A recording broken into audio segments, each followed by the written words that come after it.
Hey guys, Dwayne here. I had a recommendation from a viewer to talk about the parentification of our children.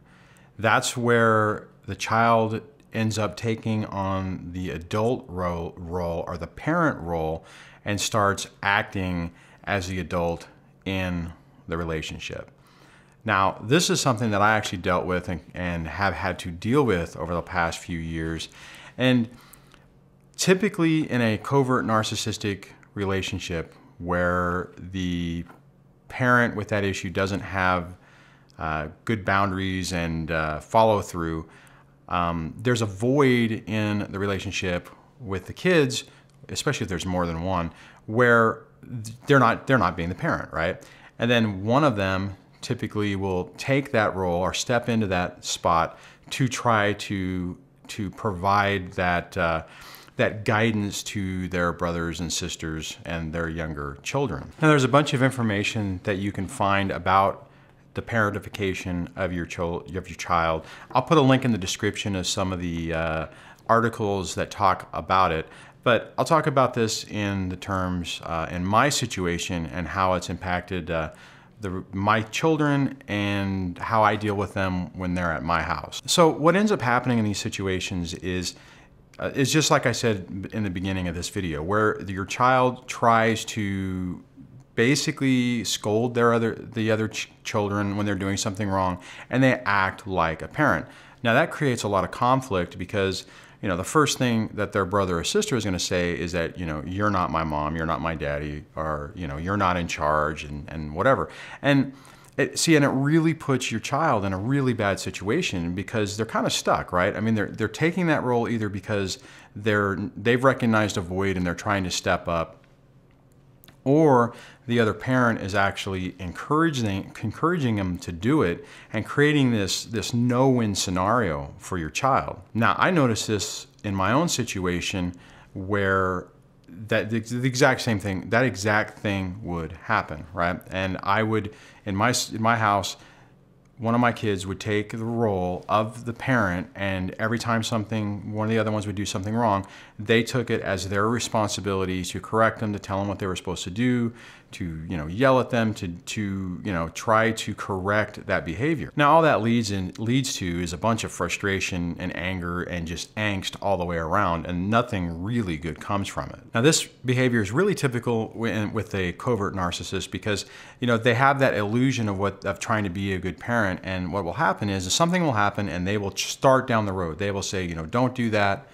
But there'll be no follow-up and consequence. And then the other child will see an opening where, hey, mommy told you to do that, you're not doing that, and try to hold the other child accountable. Now the bad part about that is the other parent's typically not backing up the child doing that, right? So whenever your child is doing that, if they get caught in that situation doing it and they're at the other house and they're being a parent to their brothers and sisters, then what happens is so it creates that conflict, and then whenever the parent does get involved, they're not going to side and back the child that's doing this up. Okay, you have to hit this head on. So if you recognize this happening when they're at your house, you have to stop it. Now you have to be appropriate in the way you do it, and you have to be constructive, because think about it, depending on what your timeshare is. I mean, if you have, like in my situation where it's 50-50, that's still a significant amount of time that they're at the other parent. I mean, if you even have less time, it's even, it's even harder because they're spending the majority of time at the other parent's house. So what you have to do is you have to have a conversation with your child. And a lot of this stuff, and the reoccurring theme in a lot of the videos that I've talked about in the past is building that relationship with your child. And this is another key component of that. So you have to be able to have that dialogue and have that relationship where you can have these conversations, and it's an open exchange of information, and you have the ability to actually get through to your child about it. Bottom line, this takes time to overcome. You're going to be caught in a situation where you're going to have to take a gradual steps to get this message to sink in, and it's going to take time. It's going to roll back into that Groundhog Day effect I was talking about before. And what you're going to end up doing is when it's happening, you're going to have to talk to your child about it when it first happens and say, look, you're not, it's not your role. you're a kid. Your role or your job right now is to be a kid, is to focus on your homework, focus on your responsibilities, and, being a kid. Your job isn't to be a parent. It's not your responsibility. Mommy and daddy are supposed to do that, and you're not, that you don't need to be doing that here. If something happens and something's wrong, you need to come to me. That's what I would say to him, and have me take care of it.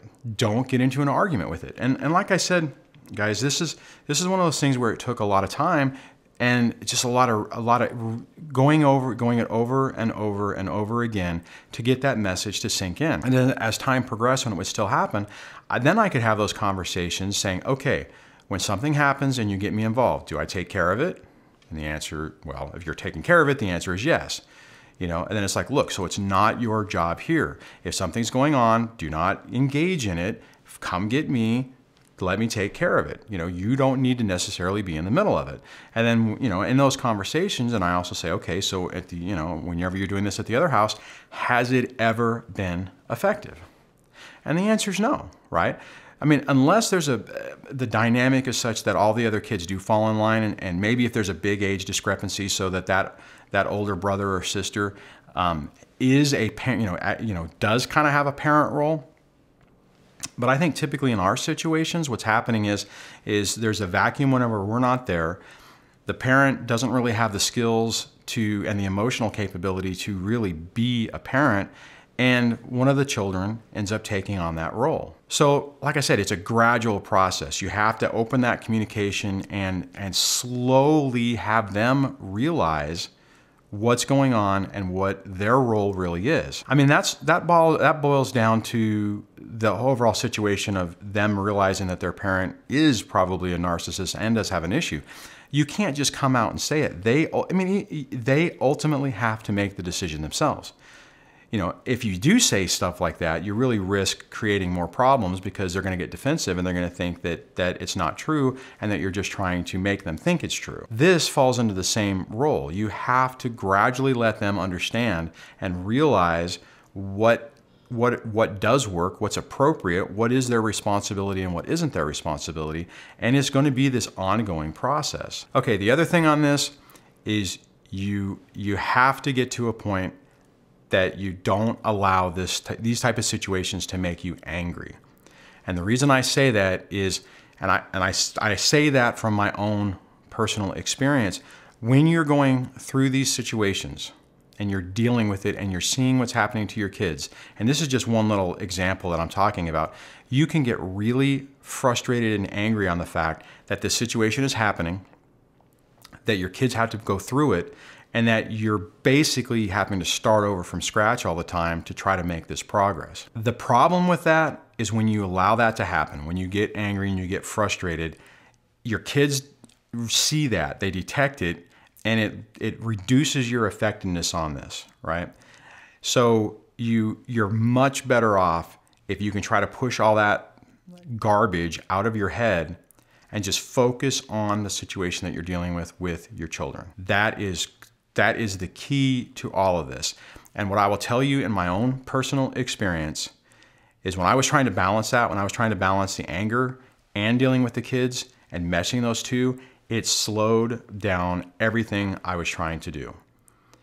Everything I did took longer, was more frustrating, and was less effective. I mean, I still made progress, but the progress was harder to make and harder to win than if I would have been able to deal with that in the beginning, realize that there's nothing I can do with what the ex is really doing. All I can focus on is what's happening in my house. And when I say that is to get to the point that it doesn't, that you're not having a reaction. And guys, I get that that's a tall order. That takes a while to get to that point.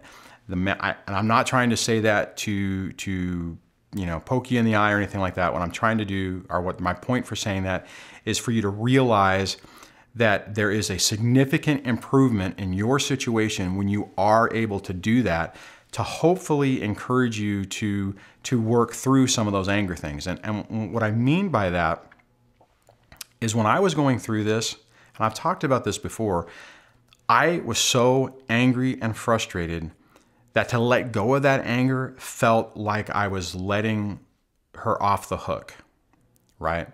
That I needed to address every single point and point it out and make an issue of it so that she knew that she was messing up, okay?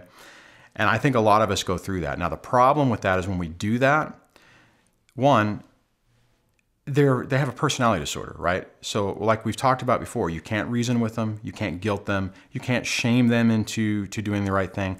The most you could probably do is potentially expose them, but that still doesn't change them. The only thing that would happen on that is they will back off on their interaction with you, but that's not going to change anything that they're fundamentally doing. So realizing that and hopefully being able to work through it gets us to a point that we're in a better position to help our children to overcome this. And even if you were at the 100% mark, if you had your master's level degree on all of this and you were an expert on it, it still isn't something that's going to happen overnight. You are still going to have to do that gradual work with your kids for them to basically come to the same realization and realize that there's a different way of doing things and a better way of doing things. Okay guys, I'm gonna wrap this video up. If you have some comments you wanna add about how parentification has been an issue in your situation and maybe how you've dealt with it, leave it in the comments below. If you like this video, give it a thumbs up. If you like the channel, please subscribe.